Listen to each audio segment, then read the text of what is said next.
Welcome to The Dope with the Superwoman of the Travel Industry series. We bring to you yet another episode with another dynamic lady in the industry. This is in the COVID times, so we are working on a virtual arena. Introducing today, we have Priyanka Nijavan, who's the seasoned professional with an industry experience of over 11 years, leading the representation vertical of Nijavan Group since the past 8 years. Priyanka's core competence lies in understanding, leading and directing various verticals to ensure efficiency in accomplishments of all business goals. Priyanka's strong relationship-driven strategic channels have enabled her to leverage exclusive representations of top tourism boards, luxurious international hospitality brands, and top-selling attractions across the globe. Welcome to the show, Priyanka. Thank you. Thank you so much, Ranjini.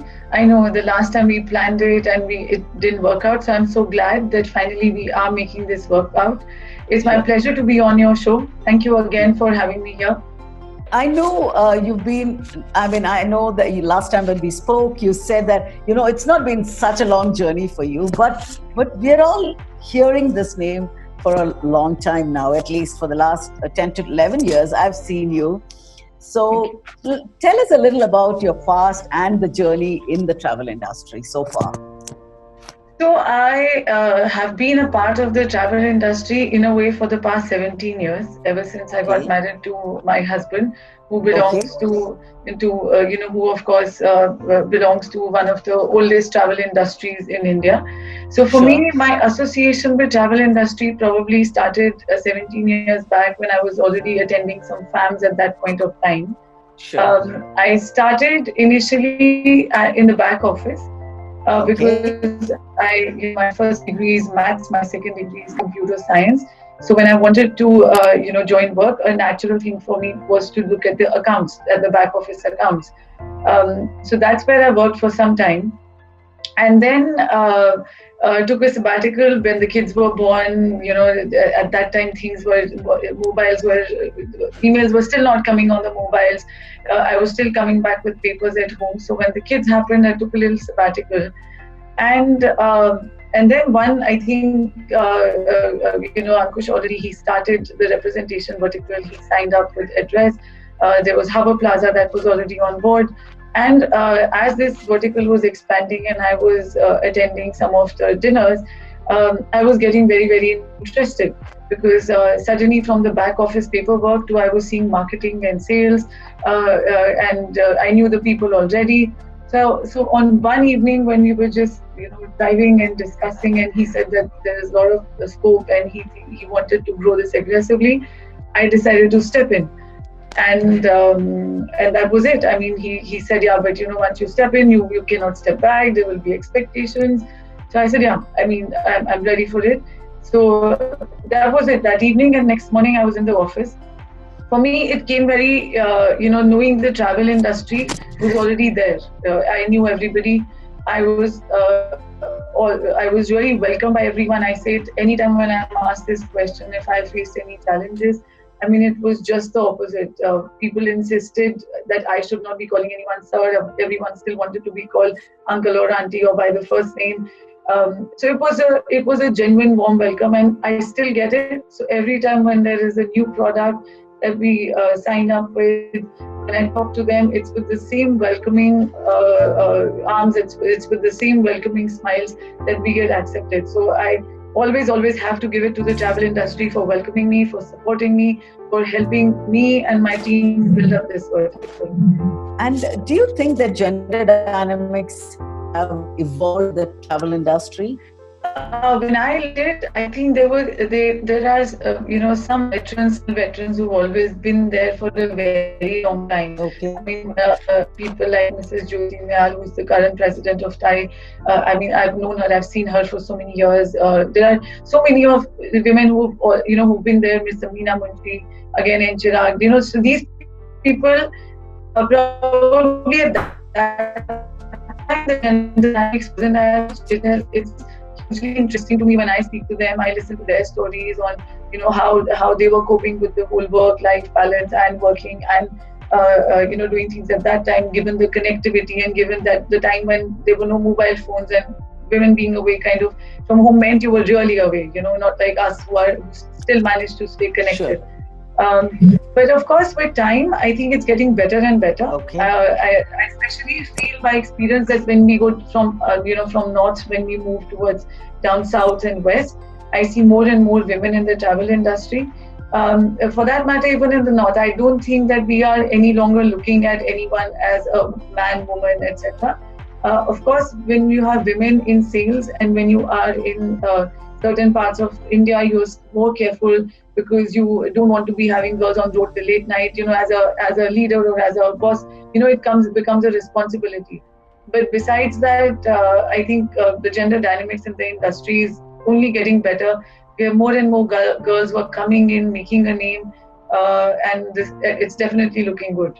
Do you think that, and also I've noticed that women have internalized certain aspects of patriarchy, preventing them from taking risks within the industry.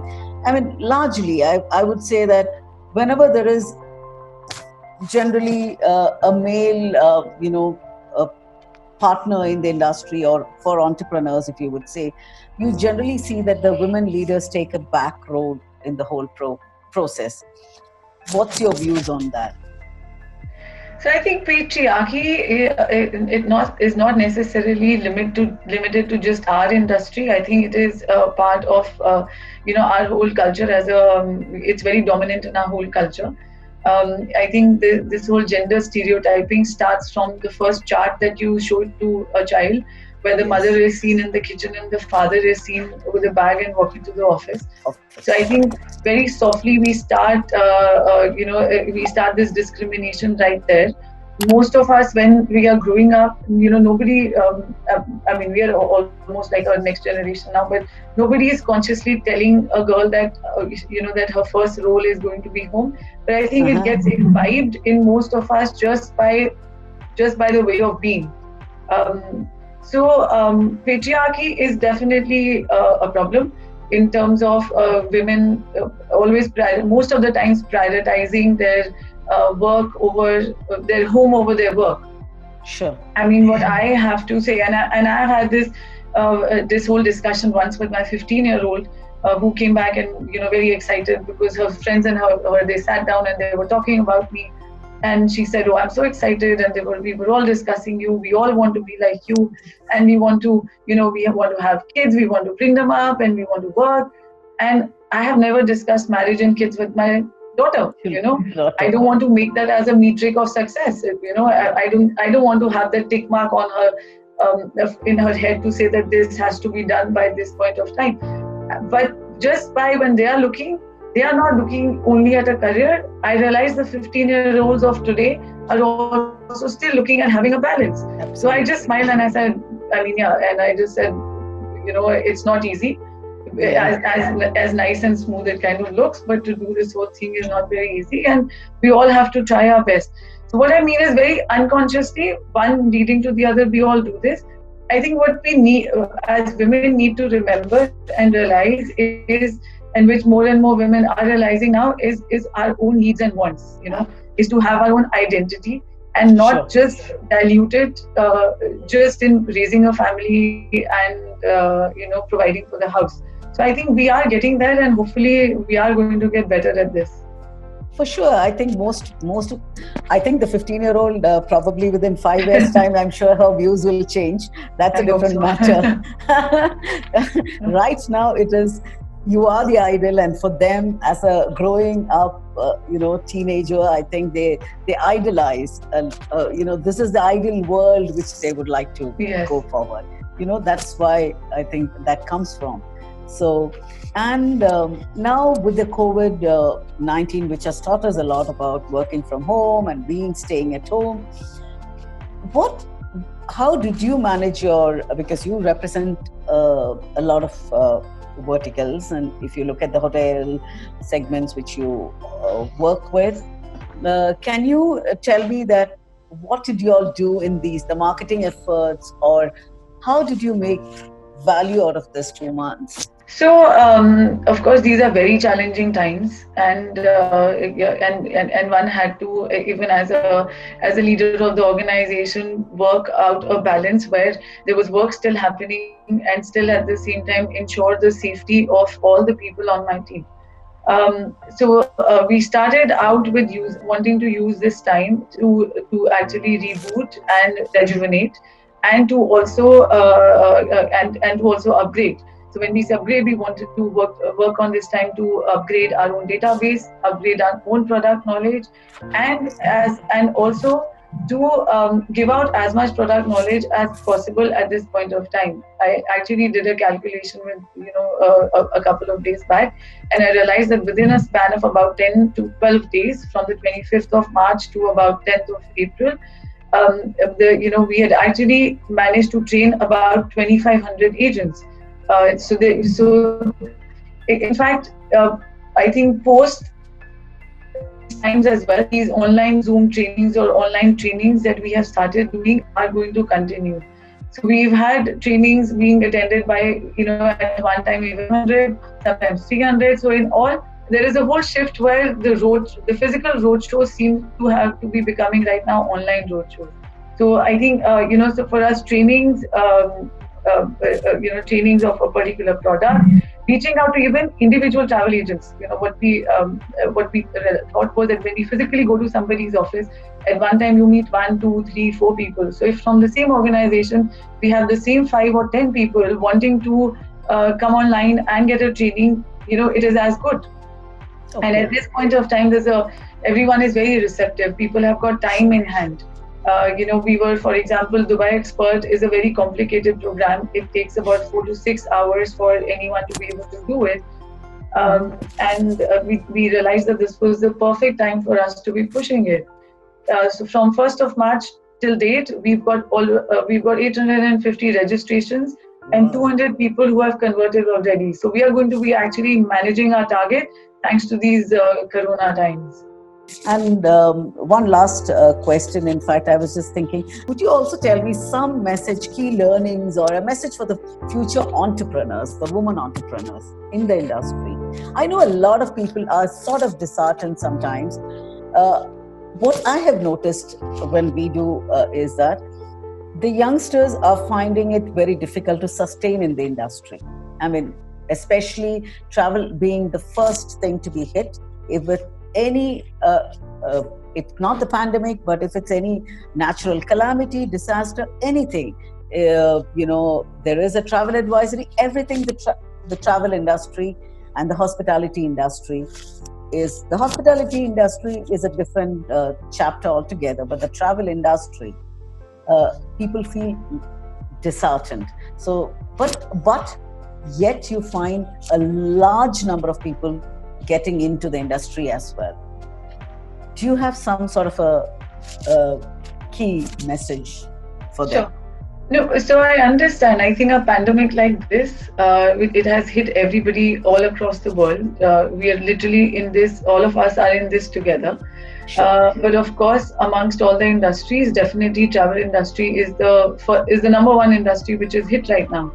I mean, until some time back when we were looking at the future predictions, it looked like the only industry from India which is continuously going to grow year on year is the travel industry. And travel had moved from being a luxury to actually a necessity. People were taking loans, there were EMIs, they were paying EMIs to go on their next holiday, they were upgrading their holidays from a short haul to a long haul.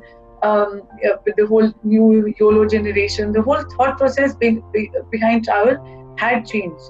Now, while I do understand that this is right now it has been hit, and there have been some hits that have been there in the past year and a half. But at the same time, I think we all sail through it, because travel is that much important, has become that much important to the Indians. Okay. What I feel even right now, yeah, and which is what I keep telling my team, India is not a market that anyone is going to be ever able to ignore. Right now, when the time is bad, the best is to use this time to upgrade your knowledge. Work on yourself, upgrade your skills, upgrade your knowledge. If you really have the time, there are so many online courses that are coming from universities. One can use this time to actually become a better version of yourself, because India as a market, I mean, I'm saying that again, is a market that nobody in the world can ignore. It's a matter of time. Is it going to take 3 months? Is it going to take 6 months?